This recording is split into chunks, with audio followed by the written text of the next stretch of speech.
नमस्कार. आजच्या विश्लेषणात आपण नीट परीक्षेसाठी लागणाऱ्या अगदी महत्त्वाच्या कागदपत्रांची आणि नियमांची चेकलिस्ट पाहणार आहोत. होय, एका छोट्या चुकीमुळेही परीक्षेला बसण्यापासून रोखलं जाऊ शकतं. त्यामुळे या नियमांचं काटेकोर पालन करणं खूप गरजेचं आहे. सर्वात आधी 3 मुख्य गोष्टी सोबत असाव्यात: आधार कार्ड, प्रवेशपत्र आणि पूर्ण भरलेलं स्वघोषणापत्र म्हणजेच अंडरटेकिंग.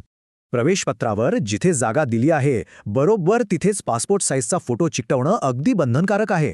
तसंच प्रवेशपत्रावर नेमून दिलेल्या जागीच डाव्या हाताच्या अंगठ्याचा ठसा अतिशय स्पष्टपणे उमटवलेला असणं महत्त्वाचं आहे.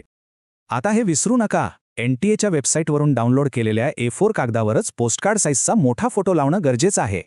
म्हणजे थोडक्यात प्रवेशपत्रावर लहान पासपोर्ट फोटो आणि वेगळ्या A4 कागदावर मोठा पोस्टकार्ड फोटो, यात अजिबात गल्लत करू नका.